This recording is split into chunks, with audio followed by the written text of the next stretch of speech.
Psachas Bava Kamma Daf Yud contains three primary sugyas. The first is comparing the three main mazikim and how each one, in some sense, is more chomer than the others.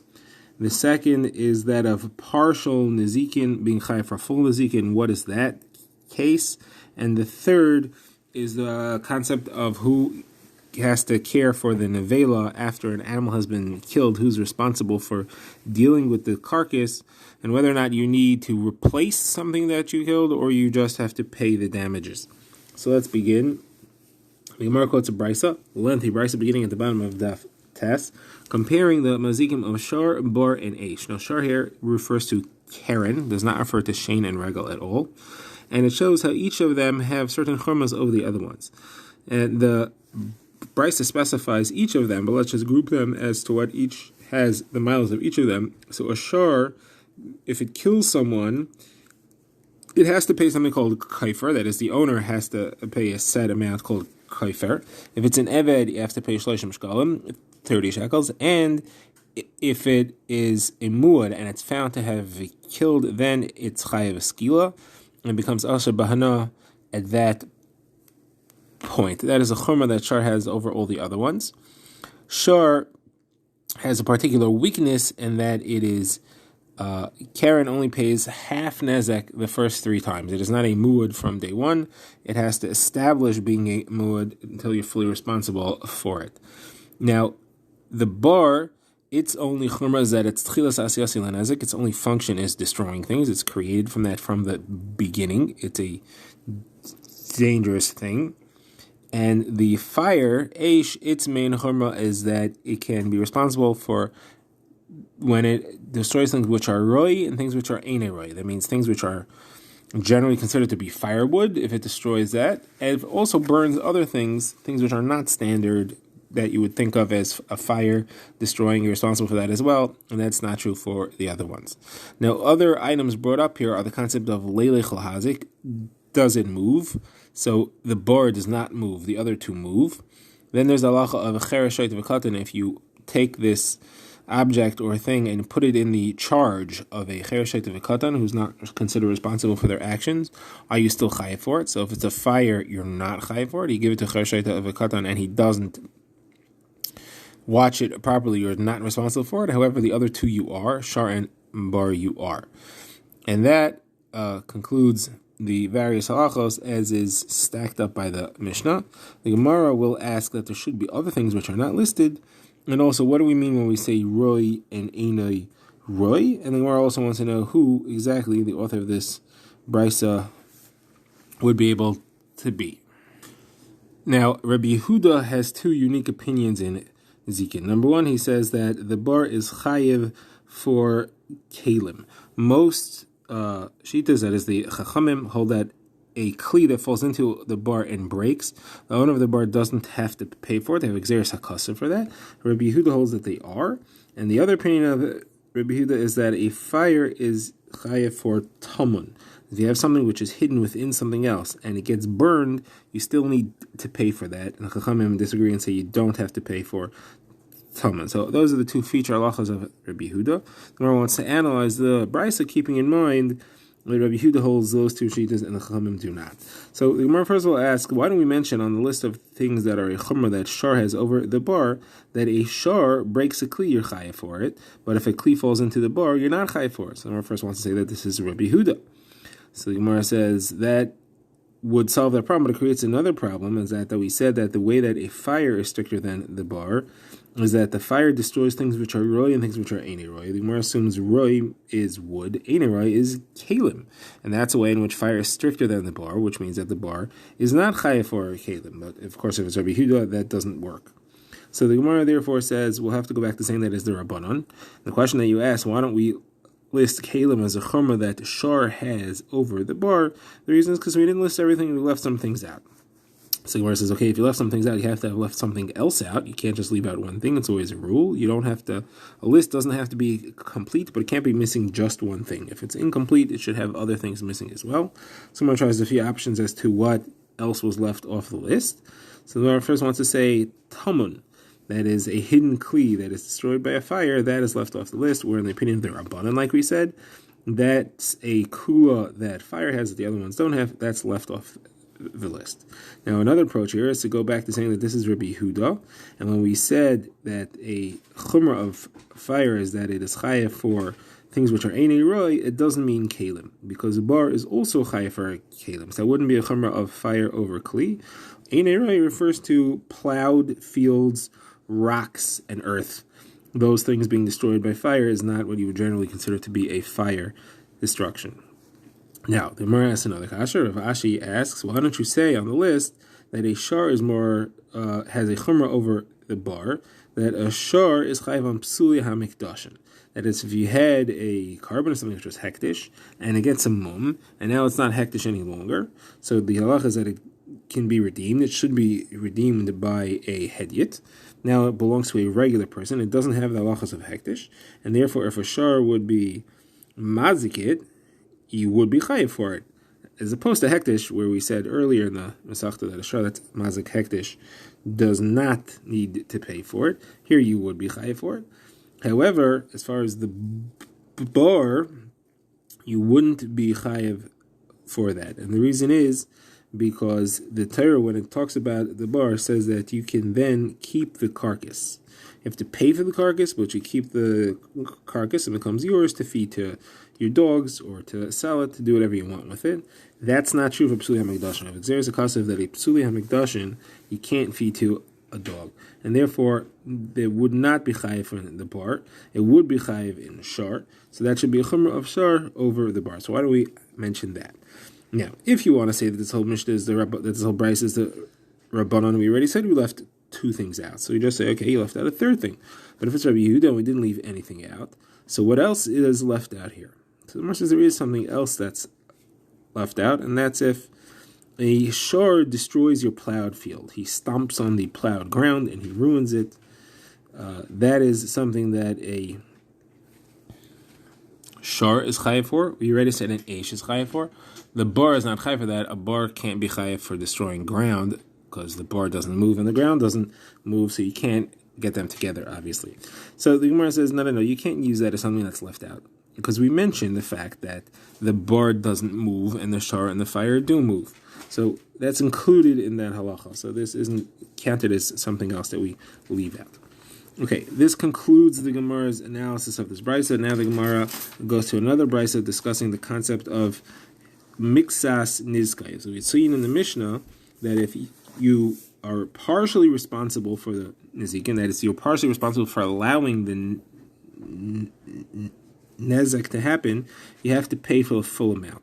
So the Gemara is going to try to figure out what is the case where you're responsible for part of the nezek, but not all the nezek. Now we have to find a scenario where we can't blame you for all the nezek at all. If you're fully responsible for it, if you are the one who made it happen, then it's not called miksas nizkai. And if you're not responsible for it at all, then you shouldn't be chayav for it at all. So you have to find a situation which is neither of those two. We can only blame you for part of the reason the hezek happens. And that's going to be a hard scenario to create. So the Gemara first says, the case is where someone, person A, dug a bar to 10 tfachim deep. The halacha is 10 tfachim deep is only responsible for damages, not for causing an animal to die that falls in there. And if somebody else comes and he digs another tefach, and now he makes it 10 tefachim deep, a 10 tefach bar can cause the death of an animal who falls in there. Now, the halacha over there is that this person who dug the last bit, he is miktsas nizkai, because he only did the last tefach. And he's still chayiv for an animal who falls in there and he dies, even though he didn't do the first 9. Now, we have a bit of a question here. What do we mean when we say that he's the chay? He did part of the nezek, he's chay for all the nezek. Are we talking about damages, or are we talking about the death of the animal? Which are we referring to? So the truth is, halachically, it's a machlekes. The Gemara quotes a brisa. It's a machlekes between Rebbe and the Chachamim. The Chachamim hold that the last person is the only one responsible for everything. He's responsible for damages and for Misa. Misa, obviously, because he's the one who made the bar capable of killing. And because he did that, he's also chayav for Nezikin, and becomes his bar now. Rebbe holds, no, for the death, he's the only one responsible, true. But for Nezikin, they share responsibility because they each did part of it. Now, our Mishnah had said that this is a situation where the person who did part is responsible for all. So Gemara has two versions. Either we're not going like Rebbe, we're going only like the Chum, and we're talking about the Nezikin, because the person who dug the last tefach is chayiv solely for Nezikin, and Rebbe would disagree. Or we're talking about Misa, and it could even fit with Rebbe, the person who did the last bit is responsible for the Misa, even though he only did part of it, the last tefach. Okay, now the Gemara suggests a few other scenarios which maybe we could consider to be partial nezik, partial responsibility, that you're responsible for everything. The first case Gemara wants to say is brought by Rabbi Zeir, and he says if somebody gives his ox to 5 people to guard, and one of them absconds, he walks away and he leaves it, and the animal gets away, and it's mazik.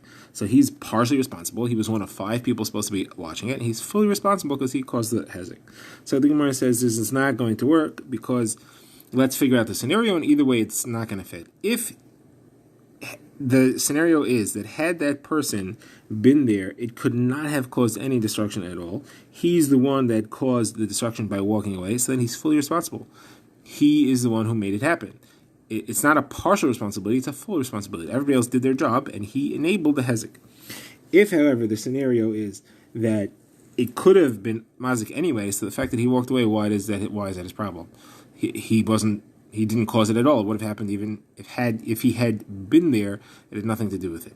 So therefore, this is not a valid case. Someone tries another case. This one is Rav Sheshes. That's where somebody adds wood to a fire. It allows the fire to go spread and to burn.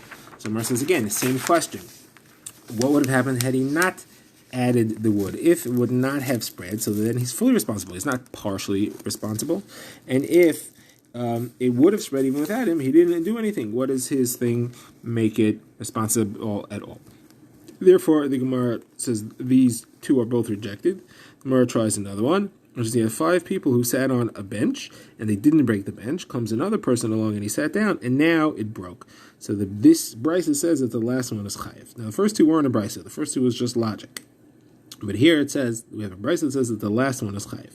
The Gemara comments on this, Rav Papa said this last person must have been very heavy, like Papa Bar Abba, who is known as being very heavy. Now, the Gemara says, let's analyze this over here.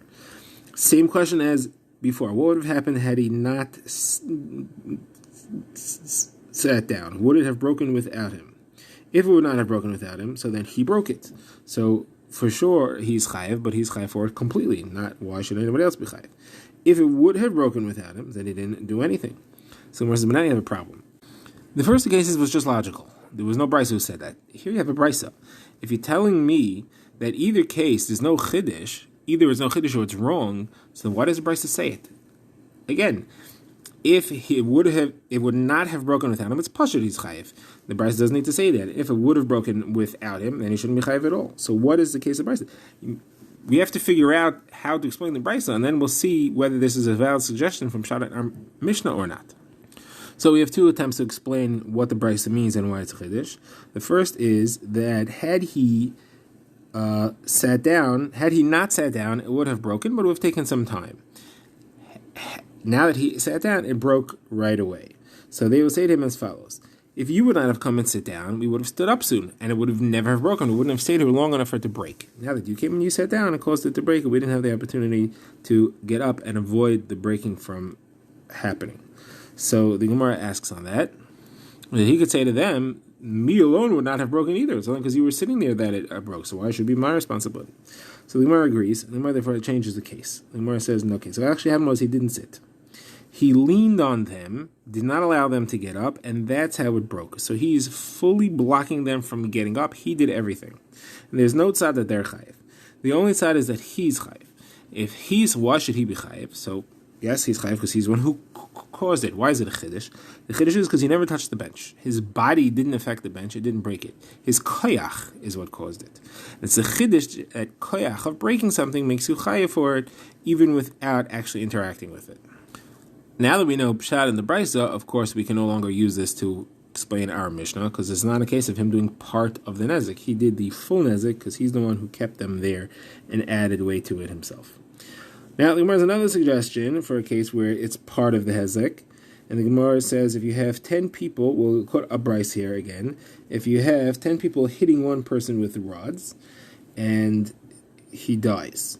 So the bryce says the machlokes. The Bava Kamma holds whether they all hit him at once, or whether they hit him one after the other, they're all patur because none of them alone caused him to die, so none are responsible. It was a joint effort between all of them, and you can't hold any of them individually accountable. Now, Rabbi Yehuda says no.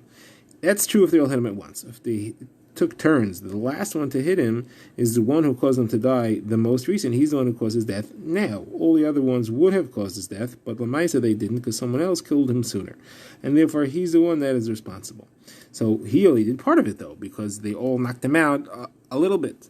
So therefore, we should say this is a case of partial nezik where he's fully responsible. So Gemara answers, you're right, we could have said this, but it's not pshat in the Brisa, because first of all, the Brisa is not talking about killing. It's talking about mazik, so that's why it's not mentioned. The other thing is, we're not talking about a machlokes. This case is a machlokes, we don't want to talk about a machlokes. Gemara says, no, but we already said before that it's the Rabbanon and not like Rebbe, in the example that we did bring from Shana Mishnah. Gemara says, saying that it's the Rabbim, we're happy to do. Rabbanon, not like Rebbe we could do. Saying it's Rabbi Yehuda, not the Rabbanon, saying it's like a Das Yachid, that we did not want to do. Okay, this concludes this discussion. Now we get to the third sugya, and that's that of how do you pay for the hezek? Do you replace the object that you damaged, or do you have to just pay the difference, pay the devaluation? And the case where we'll discuss that is where your ox killed another person's ox, or something else you did killed someone else's ox, and now that ox is a carcass, but the carcass has value. So does the nizik have to keep the carcass, and you have to pay the difference between a live animal and the carcass, or does the mazik have to take the carcass and replace it by giving him a new live animal of equal value? So the Gemara is first from Daik in the Mishnah. The Mishnah said, "Chafti b'tashlumin nizgay." I have to pay tashlumin. Tashlumin means to fill up. Fill up generally means that it has some value and I have to pay the difference. It sounds like I have to pay the difference between the current value and the previous value. It does not say that I have to replace it. So the Gemara says we have a brisa that seems to spell this out clearly.